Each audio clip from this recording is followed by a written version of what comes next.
Hi, good morning and welcome to another video by Jim the Car Guy. This video is actually going to be in response to a video series, the first in the series of what the heck were these tools used for back in the days, like the 60s, 70s, 80s. These tools that I'm going to show you now, this is the first in the series of videos I'm doing. All I want to say is that the video is still going on, but I just want to respond to a couple of answers that I had. Eric O, good response. You had let me see. You had 2 out of the 3. I won't go into detail right now and tell you which ones they were. Steve, Rob, oh my gosh, Steve, you're quite a character. I don't know where you come up with this stuff. Hayward Auto, pretty good. You had 1 out of 3. We had a couple others that had 1 out of 3, but nobody yet has gotten all 3. So I am going to put this video up now to explain what each one of these tools were and how important they were. The first one is this one. This one here was actually really important. Without this, you could not do an oil change on the older GM cars. One of their brilliant ideas was to actually mount the oil filter up inside the oil pan, where you had to use this tool to try to remove it from the bottom of the oil pan, which was great when the cars were new, but what a pain in the ass when the cars were old and everything underneath there was rusted. You'd put this on there, and just these little teeth that are in here was supposed to grip it and keep it from turning. Needless to say, after a period of time, this didn't work anymore. It got a little bit stripped inside the pan, and you wound up having to change the entire pan if anybody did anything. Most of the time, the people just chose just to leave it and don't even change the filter any longer because it was too expensive for them to change the pan. But that's the first tool, and I got a lot of use out of this one. Worked perfectly. So that's the first one. Second one is this one. On the Rochesters and the Quadrajet carburetors, the gas line used to come up from the front of the engine. And when they come up from the front of the engine, it was actually between the water pump and the block itself. So if you got in there with a regular wrench to try to open it up, you would strip it out frequently. This one, you were able to slide it over the top of the fuel line like that, slide it back, and you were able to hold the line in place. Now after you disconnected the line, the problem was that you couldn't pull the line back far enough to get the filter back out of there, so you could not use a box end of a wrench to get in there. So this thing here was the beginning of the line wrench era, and probably after this is when the line wrenches actually did come right out. As you can see, this one here has instead of like a line wrench which grabs it on 6 points, this one grabs it on probably 12 points. I didn't even count it, but this grabs it on quite a few of them. So this one slid over the top of the brake line onto the filter. You could hold the filter and then remove this line here, and this line would not pull back far enough to get the wrench out of there. So you'd have to play with it to get it out, because the line itself, as it came down and hit into the back of the water pump, you couldn't pull it back far enough. So this one was very handy.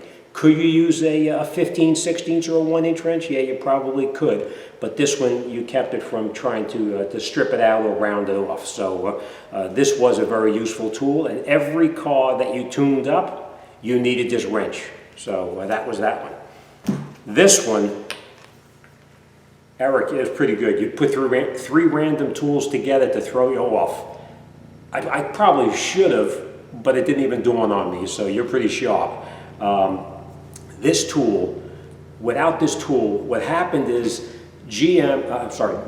Ford and Mercury came out with this brilliant idea of putting a control arm in between the shock tower where the spring went into, and the top control arm was right up against the top of the tower. You had this much room inside there to get your hands in there to try to remove the plug that was in there. And what they did is they put that plug in there so that you could unscrew the plug. You were lucky you got in there with your fingers to try to remove that plug, and then you would screw this into that fitting. You'd screw this in, like this. And then that's how much room you had in there, I might add, if you were lucky. You would grease the control arms with this. You would remove this back out. And now you got to try to get in here with this wrench to try to put that little tiny plug back inside there. You couldn't put in a grease fitting because the grease fittings stuck out too long. Even the angle, the 90-degree angle fittings, you couldn't get them in there because when you tried to screw them in, they would hit into the body of the car where the top tower came around and the control arm was in between it. So you know what, I'm going to go on the computer. I'm going to show you on the computer what the control arm looked like. But basically what it was, the strut tower went up and around like this here, or shock tower, went around like this, and then the control arm was right inside there. So you had that much room to get in there. So now after you greased it and you had to try to put it back together, how are you going to get your fingers in there to try to put that fitting back in there? You couldn't do it. You drop the thing, you lose it. This tool, you put the little plug back inside there, you held it in, you put your fingers in here like this, and then you would rotate it like that with your fingers. As you can see, it was a pain in the ass to do too. You would rotate it in like that. After you had it in, you pulled this off. You went back inside with this wrench and you tightened the plug back in place. Did they get greased very often? In my shop they did. And we used to charge a good half hour, 45 minutes labor just to grease those uppers because they were such a pain in the rear end. You had 4 of them you had to do. Could you imagine trying to put this into 4 little tiny tight spots with your fingers like this to try to get it in? What a lot of people used to do, not a good idea, but I saw it all the time. And anybody who's been around for a long period of time will remember this. When you got the Mercury Comet and you got the Mavericks, the Ford Mavericks into the shop, right where the control arm was inside that tower where the shock was, if you looked in the front and the back, you'd see a tiny little access hole.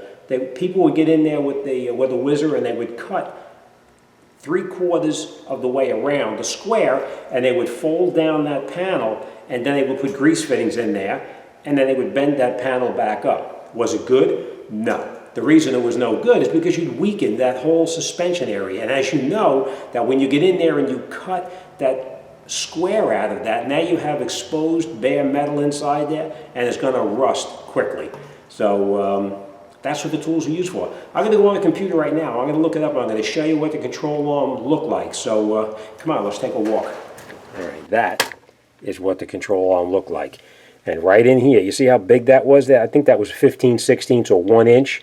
They used to unscrew out. You used to be able, when you took this control arm out of the car, you could unscrew this and replace just the caps here.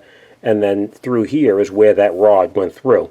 Right on the very end, right here, is where that grease fitting used to install. And the distance between here was so small, you just couldn't get your fingers in there. So that's how it used to be. And then on the frame over here is where they used to cut a little access panel out so that they would get in there and be able to grease these up. These used to creak and squeak like crazy, and when you greased them, nice and quiet. All right, let's get back outside and we'll finish up.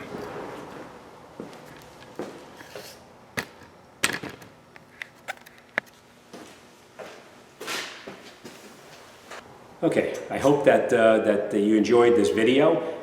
It makes me feel as old as dirt because even some of you old timers, like I think Hayward, tells me he's been in business since the 1970s. He was working on cars and he didn't see a lot of these tools. I guess I am a little bit older than I thought that I really am. That's probably why I always wear this hat, because you can guess what's underneath this hat. Not much of anything.